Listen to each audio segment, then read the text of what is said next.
First, making a buzz right now, one of Newt Gingrich's ex-wives is coming out swinging in an exclusive interview set to air on Nightline tonight, right here on ABC 15. Marianne Gingrich is the second ex-wife. She was married to the Republican presidential candidate for 18 years and said Gingrich lacks the moral character to be president. Marianne tells ABC News he asked her for an open marriage so he could have a mistress and a wife. Keep in mind, all of this allegedly went down while Gingrich was condemning then-President Clinton for his lack of moral leadership. To top it off, Marianne says he filed for divorce just months after she was diagnosed with multiple sclerosis, and he left his first wife as she was being treated for cancer.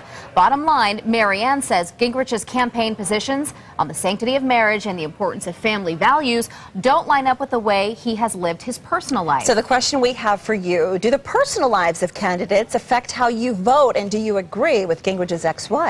Joining us to discuss this hot topic and so much more, today's guest, Valley sports legend Jerry Colangelo. Thanks for being with us. Nice to be here. Your reaction to this, do you think folks when they head to the polling places will think about all of this? Sure. I think people are either going to align themselves with his ex-wife and agree with her that he's not fit to be the candidate, and there'll be others who subscribe to that kind of a lifestyle who would say it doesn't matter.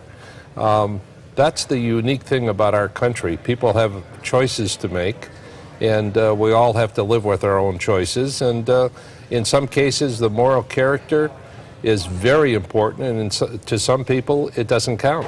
What do you say to people who say this just comes with the territory of being a politician? So many of our presidents have been unfaithful. For example, John F. Kennedy, Bill Clinton, for example. I think it's a cop-out. I think it's nobody gets a pass. You know, that's my personal belief. I don't think. I think if you subscribe to the not theory, but the belief that you should live your life a particular way, to be true and loyal to one person as your spouse, then there aren't any exceptions.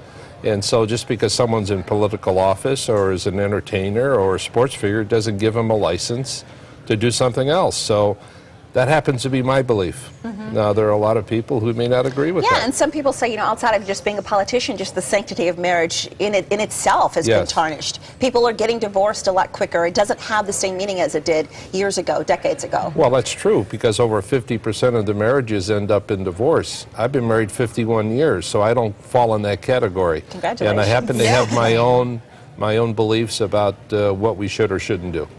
Well, here's what you guys are saying on Facebook. You're sounding off. Ellie Rakoff, she says, when a candidate threatens to legislate my personal life, that's when I start to care about his. If he promises to leave me alone, then I could care less what he does behind closed doors. Kelsey Dunmeyer on Facebook, a candidate's personal life is fair game if they're running on a platform of family values. Gary Gray says, I don't like the guy. But then he goes on to say, as long as a person does their job, I don't care about their private life. And Jeannie Cybulski says, big surprise, an ex-spouse who talks bad about her ex. Yeah, and a lot of people are questioning the timing of this. But again, you know, he is running for president, and if she has relevant information, no surprise that she's sharing it. Well, we're assuming that what we're hearing is exactly what took place, and we don't really know that for fact. Well, he has come out and said it's not. He has come out and said it was absolutely not the case. So until you have all the facts in any issue, you know, it's easy to run away with one side or the other, and it'll all come out in the wash. Yeah, again, that special airs tonight, the exclusive on ABC's Nightline. Should be very, very controversial. I'd love to hear what you have to say. Keep